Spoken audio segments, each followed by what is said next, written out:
यदि आप किसी परिस्त्री गमन, बहुत शास्त्रों में बार बार आता है तो आप मान लीजिए बात, अगर आप परिस्त्री गमन करते हैं तो फिर केवल बातें बना लीजिए, बात समझ में नहीं आएगी आपको, यह अध्यात्म समझ में नहीं आएगा, ऐसे उड़ जाएगा, पकड़ में ही नहीं आएगा।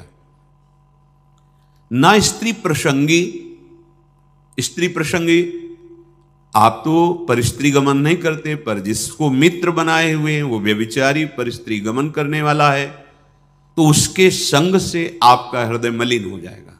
तो ऐसे लोगों का संग भी त्याग कर दें। सच्ची बताना, आपका चित्त संसार का चिंतन करता है या प्रभु का? सच्ची बताना, अपने तो घर के ऐसे उनका संसार का, तो हम कहा हम खोपड़ी के बल खड़े होकर समझाएं तो भी समझ में नहीं आएगा आपकी। क्यों नहीं समझ में आए? चित्त का चिंतन संसार का हो रहा है तो हम भगवान को कैसे जान जाओगे? अध्यात्म को बातों से नहीं जाना जाता। निरंतर चित्त की स्थिति को जहां जानना है वहां लगाना है। संसार से चित्त हटाए बिना प्रभु को जान नहीं सकते, पक्की बात समझ लो। फिर जानना नहीं पड़ेगा, वो तुम्हारे हृदय में बैठे मिलेंगे। जा ही न चाही कबों कछु, क्योंकि चाह ही चिंतन कराती है संसार का। जब कोई चाह ही नहीं, चिंतन ही नहीं संसार का, न सोचती न कांक्षती, तो ब्रह्मभूता ब्रह्मभूत हो गए। प्रसन्न आत्मा, अखंड प्रसन्नता जागृत हो गई।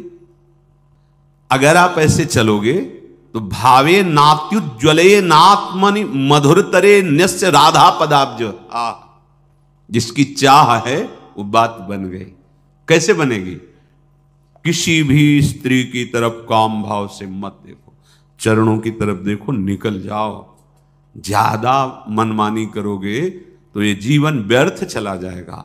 ऐसे लोगों की संगोष्ठी में मत बैठो जो वासना को जगाते हैं और वासना को बढ़ाते हैं।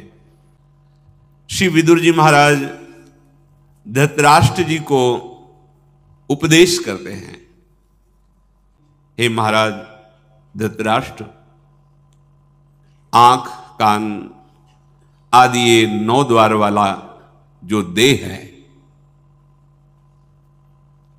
शतोगुण रजोगुण तमोगुण रूपी खंभों से ये स्थित है, अर्थात त्रिगुण के द्वारा ही इसकी रचना हुई है। 5 ज्ञानेंद्रियां विषयों को भोगने वाली हैं, परिचय कराने वाली।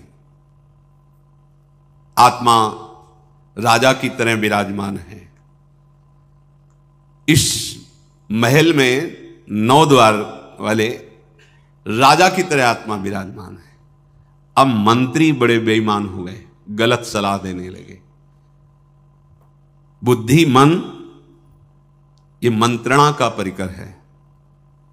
जैसे राजा को लुभायमान करके दस्तखत करवा ले, ऐसे मन बुद्धि हमको बार बार ये भोग लो, ये देख लो, ये खा लो, ये सूंघ लो, ये ऐसा करो, ऐसा बड़ा सुख मिलेगा। हम राजी होते चले गए और हम फंस गए। अब अपने आप से अपने आप का उद्धार करो, भगवान जो कह रहे हैं। अब होश में हो जाओ, तुम्हारे सलाहकार गलत हैं।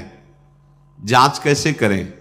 संत सदगुरुदेव की वाणी, शास्त्र वाणी, इससे जांच करो कि हमारे सलाहकार सही सलाह दे रहे हैं या गलत। महाराज यदि तुम ऐसा नहीं करोगे तो तुम्हारा ये पतन करवा देंगे, तुम्हारे बुद्धि तुम्हारा मन।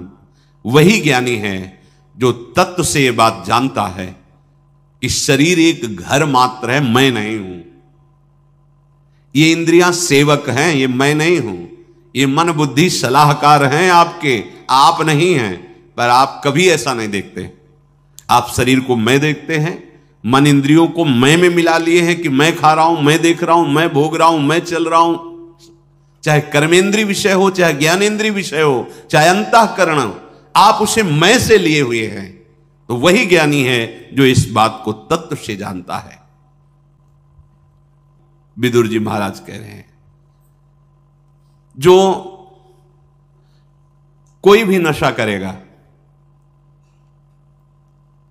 मत्तः शराब पीना, गांजा पीना आदि आदि जो ये नशे हैं, नहीं भाई, देखो भगवान का प्रसाद जिसे कहा जाता है, उस सर्व दुखों का हरण करने वाला है। और भगवान का प्रसाद, भगवान का नाम, भगवान का उच्छिष्ट प्रसाद जो हमारे हृदय के पापों का नाश करके प्रसन्नता प्रदान, प्रसादे सर्व दुखा नाम हा निरस्योपजायते। प्रसाद का मतलब ये नशा नहीं है। जो करते हो हम प्रणाम करते हैं, पर हमारा शास्त्र कहीं ऐसा किसी भी उपासना में किसी भी उपासक को आदेश नहीं करता। सिद्ध पुरुषों की बात अलग है। जैसे भगवान शिव हलाहल जहर पिए, तुम एक बूंद पियो मर जाओगे। एक महात्मा थे, 10 तोला संख्या रोज खाते थे। पूज्यपाद उड़िया बाबा ने सुना उनका, ऐसा कैसे हो सकता है? अरे 1 तोला में 10-5 मर जाए, फिर 10 तोला। बोले महाराज झूठ बात नहीं, वो रोज शाम के 4 बजे पाते। बाबा गए उनके यहां तो पूछा तो उन्होंने मुस्कुरा के कहा, हाँ पाते। 10 तोला संख्या आप कैसे पा जाते? बोले शाम के 4 बजे बैठना, सिलबट्टा में डाला धतूरा संख्या जहर, पीसा, खप्पर में धोया, पी गए। बोले हमारा रोज का आहार है ये। हमें महापुरुषों का वही अनुकरण करना है जो उनके उपदेश से मिलता हो। कोई भी नशा, यहां देखो धर्मराज के साक्षात स्वरूप है, कोई भी नशा करने वाला तत्वबोध को प्राप्त नहीं होता। जो तत्वबोध को प्राप्त हो गया है उसके ऊपर कोई नियम नहीं है। जैसे आद्य गुरु भगवान शंकराचार्य जी आगे जा रहे थे, पीछे शिष्यजन जा रहे थे, पता नहीं क्या भाव आया, मछलियां उठाई, ऐसे बिक रही, ऐसे उठाए वो खा लिया।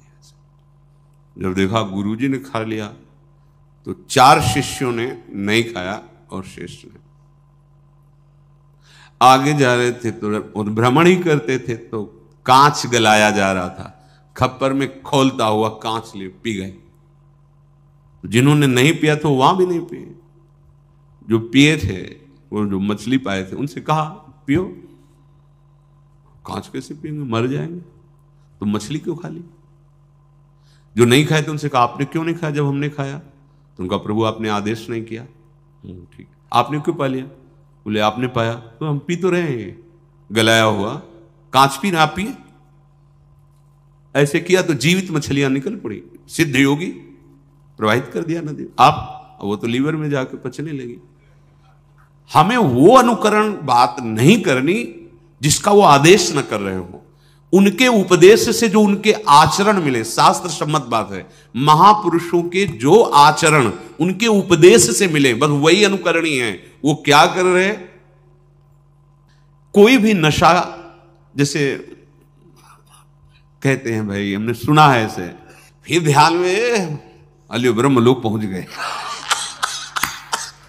भाई हम प्रणाम करते सिद्धों को, हम उनके चरण सेवक हैं, पर हम अपने जैसे साधकों के लिए कह रहे भाई सिद्ध पुरुष तो हलाहल पिए हो जाने, उनका काम, उनकी मस्ती, वो तो भगवान को प्राप्त हो गए। भैया उनका काम बन गया है, उनमें भगवान में अंतर नहीं।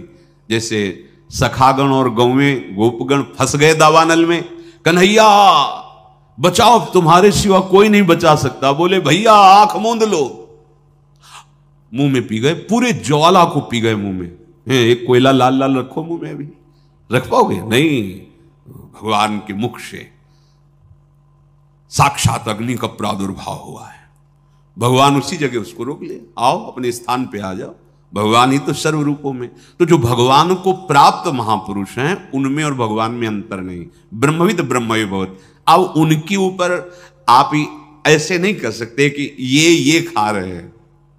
बड़े सिद्ध महापुरुष थे, तो जहां भिक्षा नहीं लेनी चाहिए वहां से निकले, रोटी बन रही थी, ला रहे रोटी, तो डर गए महाराज जी, अरे ला, इसमें रोटी लिया, कहा इसमें कहीं वो है जो उन्होंने सब है कुछ,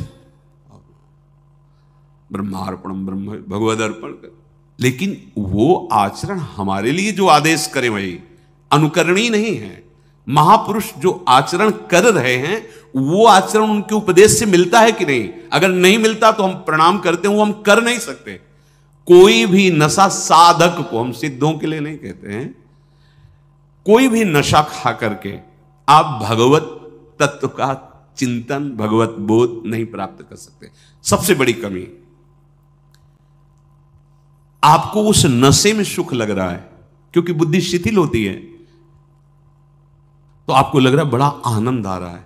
आपको भजन से सिद्धि प्राप्त करनी है, भजन से इंद्रियों को शिथिल कर देना है, भजन से मन को निसंकल्प कर देना है, भजन के सिवा कोई चाह नहीं रह जाए। अगर आप 4 बजे भांग पाते हो ना, फिर आप देखिएगा 4 बजे केवल भांगई का ध्यान होगा, सब ध्यान हट जाएगा, लगेगा कि कैसे मिले, कैसे, कोई भी नशा नहीं।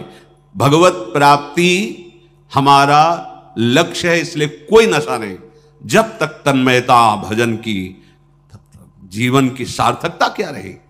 और सच्ची बात, जो हमारा मन मलिन है, जब उसे भगवत चिंतन में लगाते हैं तो एक जलन पैदा होती, आग, जैसे आग से स्वर्ण तेजस्वी होता है, मल नष्ट होता है, ऐसे ही मन जो हमारा पतित हो चुका है, वो उच्च अवस्था को पहुंचने के लिए भजन के बल से जब चढ़ता है तो वो निर्मल होता है। उस जो ताप प्रकट होता है वो पाप को जलाता है, हम सह नहीं पाते।